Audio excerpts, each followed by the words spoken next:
Quick question. What's older than the Great Pyramid?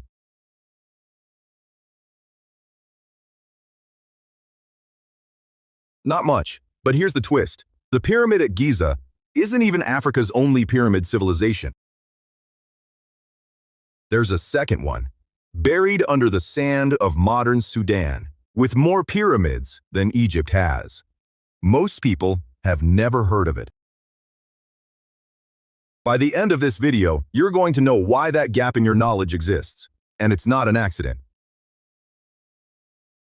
This is ancient Africa. One river, one desert, and a handful of civilizations that built writing systems, iron weapons, trade empires spanning 2 oceans, and monuments still standing today. Some of it you already know. A lot of it you were probably never taught. Let's fix that. Start with geography, because in Africa, geography is history. The Nile River runs over 4,000 miles north. Yes, north, because Upper Egypt in the south sits at higher elevation than Lower Egypt in the north. Every year the Nile flooded and left behind black, fertile silt. Egyptians called that soil Kemet, the Black Land. Sometime around 3100 BCE, a king united Upper and Lower Egypt into one kingdom. Ancient tradition calls him Menes. But here's where it gets messy. Archaeologists have a stone carving called the Narmer Palette, showing a king named Narmer doing exactly that unification, wearing both crowns at once. So who really did it, Menes or Narmer? Historians still argue. Many think they're the same person, using 2 different names. Some think Menes wasn't a name at all, but a title, meaning something like he who endures, later attached to whoever actually finished the job. We may never fully know. Whoever it was, he became Egypt's first pharaoh, a word that doesn't just mean king. A pharaoh ruled with absolute power. Here's a fact that'll mess with your head a little. You can thank the Nile's flooding for the reason your calendar has 365 days. The Egyptians watched the star Sirius reappear in the sky every year right before the flood arrived, and used that cycle to build a 365-day calendar. 12 30-day months, plus 5 extra days tacked on at the end for the gods. Over 5,000 years later, we're still basically running on their math. Egypt ran for nearly 3,000 years under 31 dynasties split into 3 golden ages, the Old, Middle, and New Kingdoms. And in the Old Kingdom, Egyptians did something borderline absurd. They built somewhere around 138 pyramids. Not 1, not 10, over 100. Here's the part that surprises people. Pyramid building wasn't year-round work. Every year when the Nile flooded, farmers couldn't work their field. So the government organized them into rotating labor crews, paid in bread, beer, and rations, to build the pyramids instead. Historians call this the corvée system. It wasn't slavery, and it wasn't voluntary leisure either. It was closer to a tax paid in labor. The biggest of all of them, the Great Pyramid at Giza, reportedly took 20 years, as many as 100,000 workers, and more than 2 million individual stone blocks. Though modern archaeologists actually push back on that workforce number, some estimates put the real number closer to 20,000 skilled laborers working in rotating shifts. And guarding it all, the Great Sphinx, half man and half lion, carved to stand watch over the Great Pyramid for what's now been over 4,500 years. Here's something else Egypt figured out early, around 3200 BCE, that most people take completely for granted, right? To write a single word, a scribe might have to spell out the sounds and add an extra picture just to clarify what the word actually meant.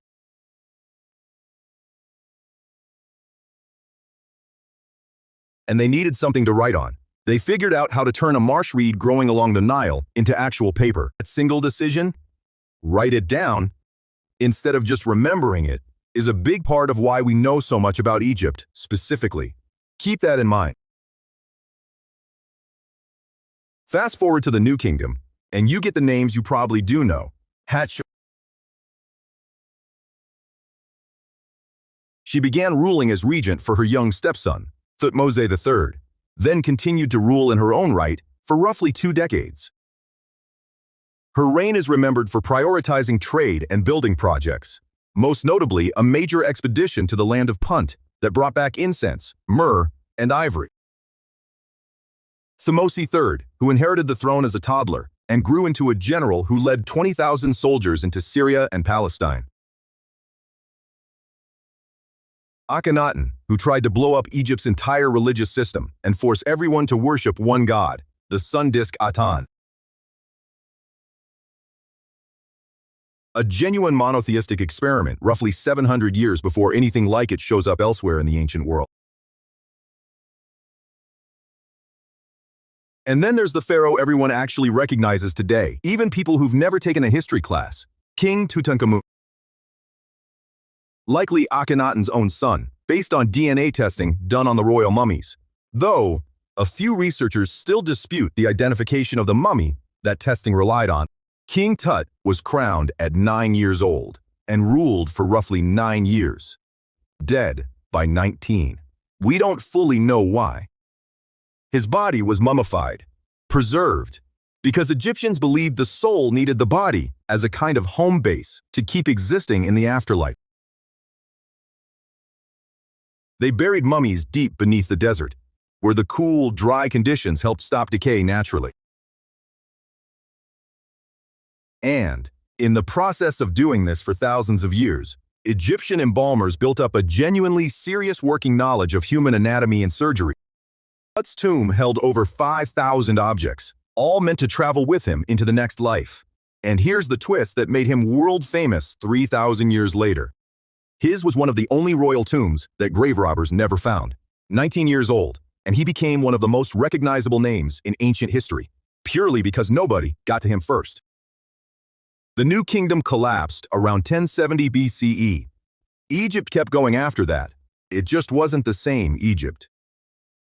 In 332 BCE, Alexander the Great marched in from Macedonia and took it without much of a fight, starting a Greek-speaking dynasty that would rule the Nile for the next 3 centuries. The very last ruler of that dynasty was Queen Cleopatra VII. Yes, that Cleopatra. And Egypt fell to the Roman Empire after she died in 30 BCE. 3,000 years of pharaohs, and it ends with Rome. Now follow the Nile south, past Egypt's border, into Nubia, modern-day Sudan. Here's that second pyramid civilization, the Kingdom of Kush. Kush wasn't Egypt's little cousin. For centuries, it rivaled Egypt outright. Around 2500 BCE, its capital was Kerma. Egypt eventually conquered it. Then Kush regrouped at Napata. And here's the plot twist history class skips. In 745 BCE, a Kushite king didn't just fight off Egypt. He invaded Egypt, crowned himself pharaoh. And Kushite kings ruled Egypt itself as its 25th dynasty for about a century. When Assyria pushed back, Kush retreated to a new capital, Meroë, deep enough south that Rome never fully reached it. And built more pyramids there than Egypt ever did. They're still standing in Sudan right now. On the north coast, Phoenician sailors founded Carthage around 800 BCE. It grew into a trading empire, powerful enough to fight Rome in 3 brutal wars. Rome won all 3. That's the actual origin of 3 strikes, and you're out. Here's the thing about Africa. It was never one civilization. While Egypt and Kush built along the Nile, other worlds were rising elsewhere on the continent. In West Africa, around 500 BCE, the Nok culture in modern Nigeria was smelting iron and producing life-size terracotta sculptures with individual faces and elaborate hairstyles. Down the Red Sea coast, the Kingdom of Aksum rose to control trade between the Mediterranean and India. Its king Ezana converted to Christianity in the 4th century CE. His people raised obelisks over 100 feet tall, carved from single blocks of granite, some weighing 500 tons. One still stands in Aksum today, and underneath all of it, quietly reshaping the entire continent, was the Bantu migration. Starting around 1500 BCE, Bantu-speaking farmers began moving out of West Africa, carrying iron tools and new crops with them, spreading slowly over 2,000 years, until their languages and descendants stretched across most of sub-Saharan Africa. So why don't more people know this? Remember that decision Egypt made early on? Write it down. A lot of African societies made a different choice. They passed knowledge down through oral tradition instead. That's not a lesser form of history. It's a different technology for keeping it. But it does mean a lot of it never got carved in stone the way Egypt's did. Here's a modern parallel worth sitting with. Oral history versus written history is a bit like the difference between a live conversation and a text message. 3 things to hold on to. 1. Geography built these civilizations. 2. Africa was never a single story. 3. History remembering Egypt more says more about who kept written records than about who mattered more. So here's what I want you to sit with. If the Kingdom of Kush ruled Egypt for a century, built more pyramids than Egypt did, and lasted almost as long as Rome, why did you learn about the pharaohs in school, but probably never learned Kush's name until today?